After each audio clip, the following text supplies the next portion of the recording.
সোনার সংসারে সব বন্ধুদের স্বাগত। আজকে আমি রান্না করে দেখাবো কুমড়ো শাকের ডগা দিয়ে আর আলু দিয়ে পোস্ত। তার জন্য এখানে নিয়ে নিয়েছি কুমড়ো শাকের ডগা আর আলু কেটে নিয়েছি। টমেটো আছে একটা ছোট্ট টমেটো, 5টা কাঁচা লঙ্কা, আর এখানে আছে আপনার পোস্ত বাটা। এই যে 4 চামচ পোস্ত বাটা, 4 চামচ না 3.5 চামচ পোস্ত বাটা আছে। এই আমার লেগেছে। রেসিপিটি শুরু করার আগে বলবো লাইক করবেন, শেয়ার করবেন। চ্যানেলটা আপনাদের ভালো লেগে গেলে একটা সাবস্ক্রাইব করে নেবেন। ঠিক যেভাবে খাই ঠিক আপনাদের কিন্তু সেভাবে দেখাই। বন্ধুরা চলুন রেসিপিটি শুরু করা যাক। রেসিপিটা আপনাদের কেমন লাগছে অবশ্যই কিন্তু কমেন্টে বলবেন। প্রথমেই আমি গ্যাস ধরিয়ে দিয়েছি, কড়া বসিয়ে দিয়েছি। কড়াটা আমার গরম হবে। আমার কড়াটা গরম হয়ে গেছে, আমি দিয়ে দেবো এখানে প্রয়োজন মতন সরষের তেল।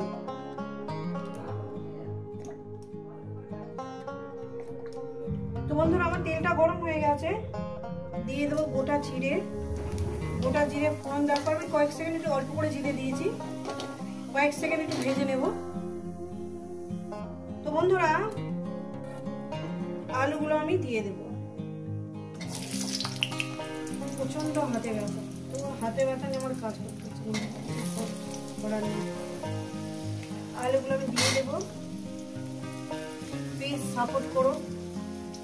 দেখছেন তো আমি কিভাবে দিচ্ছি, একটা বা হাত দিয়ে চাগিয়ে দানাতে দিচ্ছি। আলুটাকে আমি ভেজে নেব।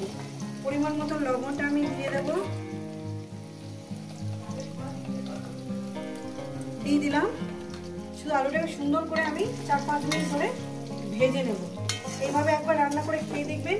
আর যদি মনে হয় যে এই পোস্তর সঙ্গে আপনারা কাতলা মাছের পেটি বা দাগা বা রুই মাছের পেটি বা দাগা যে কোনো মাছ দিয়ে, এটা চিংড়ি দিয়েও করতে পারেন। এইভাবে কুমড়োর শাকের ডগা দিয়ে রান্না করে খেতে পারেন, ভীষণই ভালো লাগবে। আলুগুলোকে আমি ভেজে নিয়েছি মিনিমাম 5 মিনিট ধরে। এবার দিয়ে দেবো ডগার কাঁচা লঙ্কা। কুমড়োর শাকের ডগার কাঁচা লঙ্কাটা দিয়ে দিলাম। বন্ধুরা আশা করি আপনাদের দেখতে অসুবিধা হচ্ছে না। এবার এটাকে আরো আমি 5 মিনিট, এটাকে 5-6 মিনিট এভাবে একটু ভেজে নেব। বা হাতে নাড়ছি তো ভীষণই অসুবিধা হচ্ছে।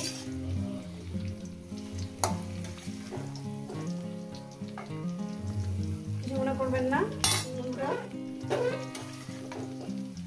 আরো আমি 5 মিনিট ধরে এটাকে আমি ভেজে নেব। দেখতে খুব সুন্দর, খেতেও সুন্দর। ভেজে নিয়েছি। এরপর দিয়ে দেবো পোস্ত বাটাটা। পোস্ত বাটি ধোয়ার জলটা আমি দিয়ে দেবো। দিয়ে দিলাম পোস্ত বাটি ধোয়ার জলটা। দিয়ে টমেটো আমি দিয়ে দিলাম। দিয়ে দেবো একটু হলুদের গুঁড়ো, দিয়ে দেবো একটু হলুদের গুঁড়ো 1/2 চামচ দিলাম, 1/2 চামচের থেকে কম দিলাম। দিয়ে এটাকে আমি সুন্দর করে মিনিমাম আরো 4-5 মিনিট ধরে এটাকে আমি কষিয়ে নেব। দেখতেই পাচ্ছেন বন্ধুরা কিভাবে রান্নাটা করছি। একটু অসুবিধা হচ্ছে ঠিক কথা।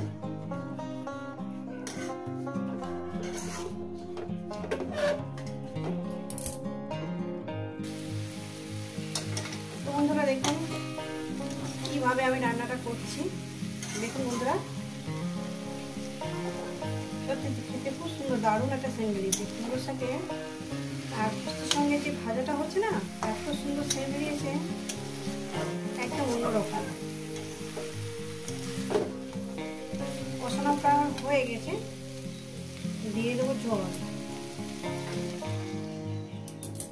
আরেকটু আমি জল দিয়ে দেবো, যেহেতু সিদ্ধ হবে, ডাটা আলু সব সিদ্ধ হবে। ওটাই দিয়ে দিলাম। এবার এটাকে আমি আরো 5 মিনিট রান্না করবো, ফুটিয়ে নেব। রান্না করা মানে ফুটিয়ে নেওয়া। ঢাকনাটা দিয়ে আমি এখানে চাপা দিয়ে দেবো। লবণটা চেক করে নেবেন।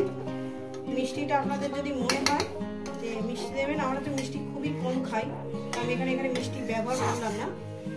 আপনারা যদি মিষ্টি মনে হয় যে একটু মিষ্টি মিষ্টি খেতে ভালোবাসেন, মিষ্টিটা দিয়ে দেবেন। ঠিক আছে, ঢাকনাটা দিয়ে চাপা দিয়ে দেবো। তো ফিরছি আরো 5 মিনিট পর। তো বন্ধুরা ফিরছি আমি 5-6 মিনিট পর। দেখেন বন্ধুরা, এরকম যদি গরম গরম ঝোল হয় না, কাতলা মাছ হোক, চিংড়ি হোক, রুই মাছ হোক, এই ঝোলের মধ্যে একটু ফেলে দেবেন, আরও টেস্টটাকে বাড়িয়ে দেবে। আমি মাছ ছিল, আমি মাছ দিয়ে করলাম না, এটা শুধুই করলাম না, অন্য একদিন আপনাদের মাছ দিয়েও শেয়ার করে দেবো। লবণটা চেক করে নেব।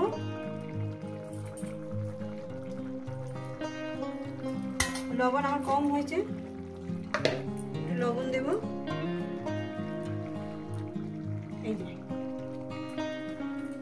দিয়ে দিলাম। আরো 2-3 মিনিট ফোটাবো এটাকে, তারপরে নামিয়ে দেবো।